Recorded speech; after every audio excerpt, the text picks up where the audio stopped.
Paulit-ulit na paalala ang pagkahumaling sa social networking sites may peligro ring dala, lalo na kung di mo kilala ang iyong kausap o ka-chat.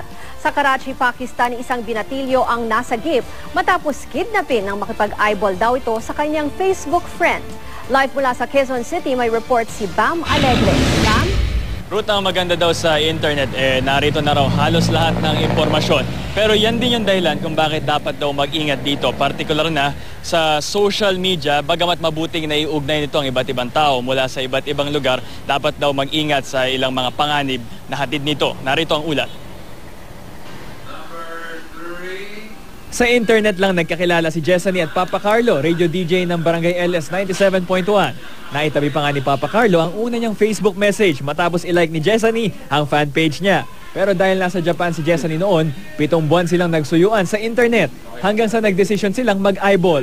Sa NAIA, ayun, sinundo ko siya. Natatakot syempre kasi baka iba yung pinapakita niya sa sa internet. Pero yung pinapakita niya sa Skype naman, still the same. Bago ako nakipagkita sa kanya, talagang kilalang kilala ko na siya. Pero hindi lahat ng pakikipagkilala gamit ang Facebook na uuwi sa happy ending. Sa Karachi, Pakistan, isang 13 anyos ang inakit sa Facebook chat ng isang kidnap for ransom group. Nakipag-eyeball ang bata at agad dinukot ang hininging ransom para sa kanya, 50 million rupees o 21 million pesos. Mabutit na iligtas siya ng mga otoridad. Ang nanay naman ng bata nagbabala sa lahat ng mga magulang na tutukan ng mga anak sa kanilang paggamit ng internet. Sa mga social networking site katulad ng Facebook, suki ang mga Pilipino. Sa katunayan, sa datos ng factbrowser.net noong 2012, sa mahigit 901 million users ng Facebook sa buong mundo, 28.3 million ang galing sa Pilipinas. At kada buwan din, 15 billion times kung magbukas sa mga Pilipino ng mga social networking sites. Kaya mahalaga itong isa puso. Think before you click.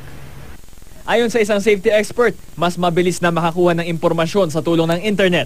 Maging mga masasamang loob, ginagamit na rin daw ito. Madali raw kasing magkubli ng pagkakakilanlan sa social media. Kaya magdalawang isip daw bago pumayag sa anumang eyeball. If you don't know the person personally or there is no referral to the good character of the person, avoid as much as possible an eyeball right away. If possible, they should have their internet connection in the family room where the parents can monitor what their kids are doing.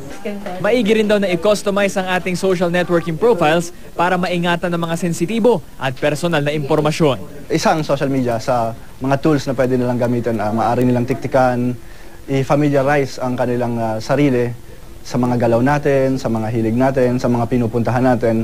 Kaya kailangan ng iba yung pag-iingat sa mga bagay na isi-share natin online. Kaya kailangan mag-think before you click.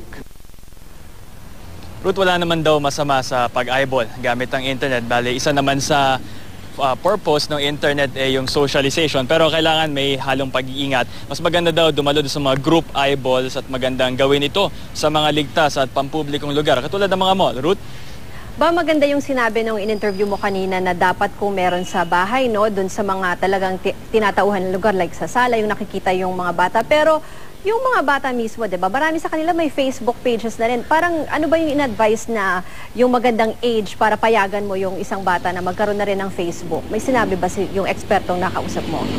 Actually, ang kanyang advice talaga no matter the age, kailangan tutukan ng parents yung online activity kahit ba yung internet nasa sala, meron ng mga mobile internet. At yung paggamit naman ng Facebook, meron talaga itong age restriction. Maganda daw kaano man yung edad niyan, tutukan, alamin kung sino yung kausap para hindi malagay sa alanganin yung kanilang mga mahal sa buhay. Ruth? Okay, maraming salamat, Bam Alegre.